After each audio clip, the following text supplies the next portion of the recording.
Non, pas de question pour le moment. Donc, je vais demander à Arax, qui a la gentillesse d'être venu aujourd'hui témoigner de son expérience ballon, de vous raconter donc, son expérience.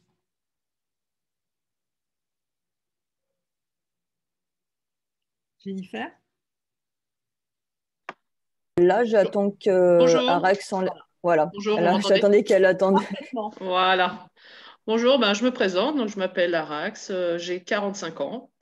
Donc, bon, ben, presque toute ma vie, hein, je veux dire, j'ai fait des régimes, bon, ça marche, mais malheureusement, ben, je les reprends. Donc, et en fait, ma prise de poids fulgurante a été à cause, j'ai arrêté la cigarette. Donc, à partir de là, je me suis dit, ça va pas, donc mon corps ne suit plus, etc. Donc, je me suis renseignée sur Internet, j'ai regardé un petit peu ce qu'il y avait parce que je refusais la chirurgie. Je ne voulais pas faire de chirurgie d'estomac, etc. Donc, je suis allée me renseigner sur les ballons gastriques. Donc, j'ai trouvé le docteur Costil et donc, je suis partie la voir. Donc, elle m'a tout expliqué. Donc, tout ce qu'elle a dit là, donc c'est vrai. Donc, elle me l'a dit. Et donc, j'ai été suivie donc, j'ai eu 2 séances de psychologue avec une psychologue.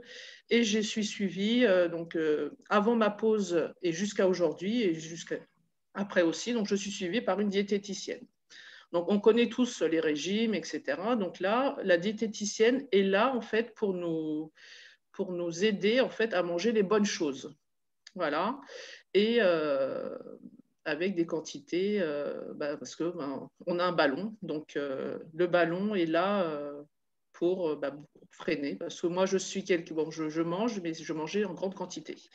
Donc le ballon, donc je vais vous expliquer les étapes. Donc quand j'ai eu ma pause de ballon, donc pour moi, ça s'est pas très bien passé au début. Donc pendant 3 à 5 jours, je n'ai pas pu m'alimenter. Donc, j'ai essayé de manger en purée. Et voilà, bon, après le 3e jour, donc j'ai commencé à me réalimenter, mais vraiment en petite quantité. Donc, j'ai pris mes médicaments, etc. Donc, ce qui m'a quand même beaucoup aidé. Et petit à petit, donc j'ai commencé à réintégrer donc une alimentation tout à fait normale. Donc aujourd'hui, je n'ai aucun problème. Le ballon est là pour nous stopper aussi, pour dire stop, c'est bon.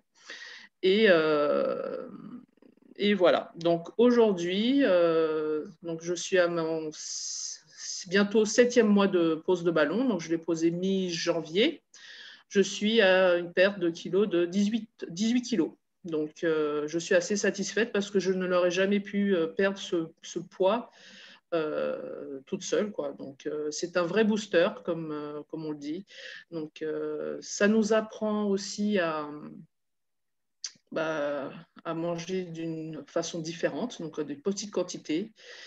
Et surtout, on se rééduque en fait. Hein. Donc, voilà, c'est des petites quantités. On mange des bonnes choses voilà, pour ne pas avoir, pour ne pas manquer de carence ou quoi que ce soit. Donc, ce qui est très important, c'est bien sûr le suivi avec le docteur Costil pour vérifier si le ballon est là, qu'on n'est pas dégonflé, etc. Mais surtout aussi avec la diététicienne. Donc, pour moi, est très important parce qu'elle est toujours là pour donner de bons conseils. Euh, donc, voilà. Donc je suis satisfaite et je ne regrette pas d'avoir ce ballon aujourd'hui. Et donc voilà. Merci beaucoup, Arax, de votre témoignage qui explique très très bien les choses. En plus, c'est d'autant plus intéressant qu'effectivement, vous êtes parti, vous aviez une indication de chirurgie au départ. On aurait pu le Oui, faire de chirurgie.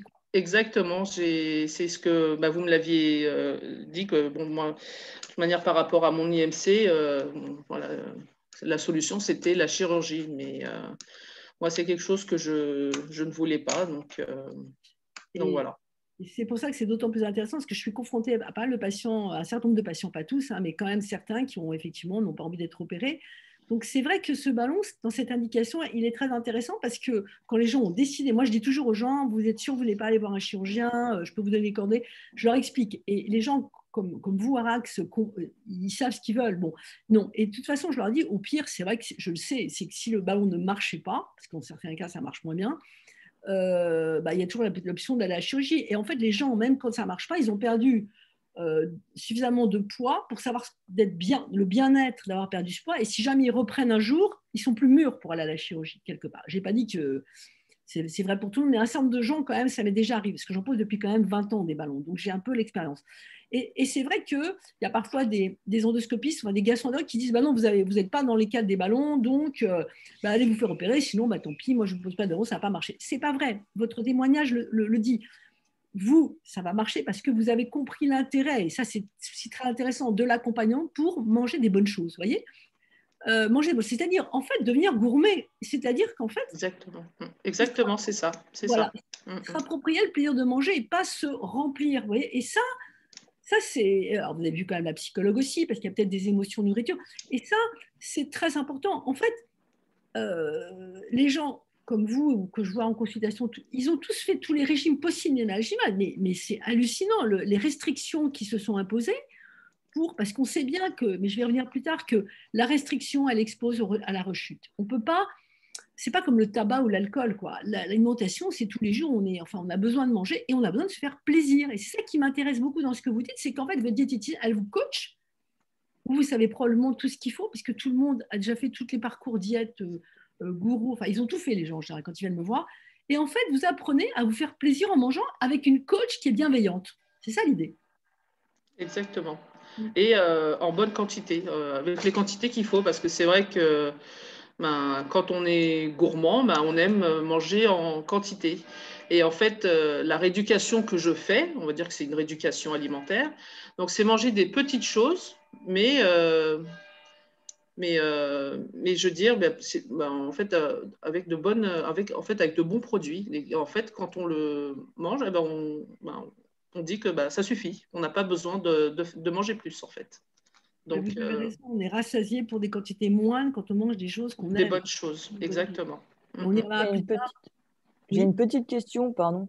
Quel est le type de ballon posé par Arax et la durée? Donc, mon ballon, c'est pour 1 an. Parce qu'en fonction de ma perte de poids, donc le docteur Costier m'avait préconisé donc un ballon d'1 an.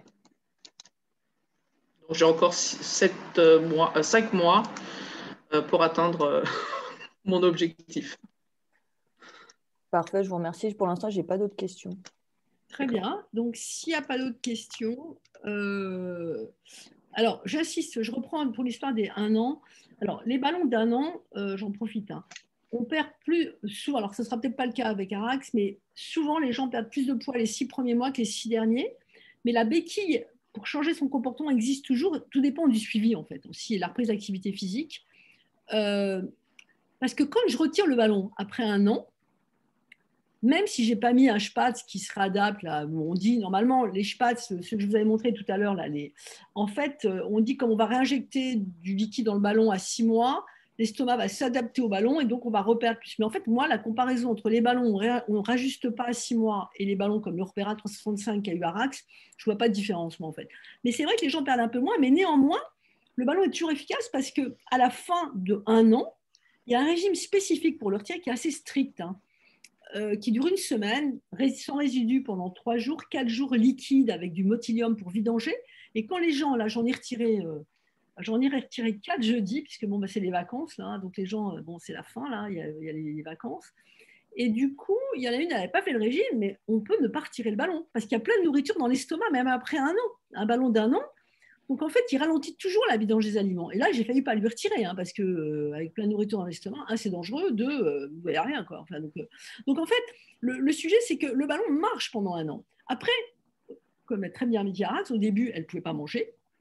Après, elle mange normalement, en petite quantité. Elle continuera à manger normalement en petite quantité, mais l'estomac va s'adapter progressivement au ballon. Mais ce n'est pas grave, ça. Ce qui compte, c'est d'être dans cette dynamique je dirais gagnant-gagnant, quoi, de devenir gourmet, quoi, tout simplement.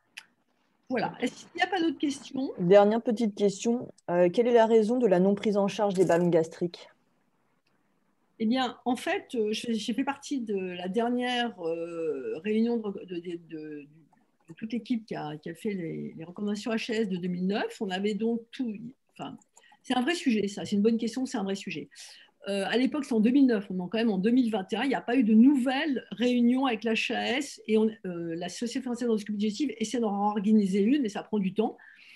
Il y a de multiples publications internationales, européennes, françaises sur l'efficacité des ballons sur la perte de poids et le syndrome métabolique, enfin les complications liées à l'obésité.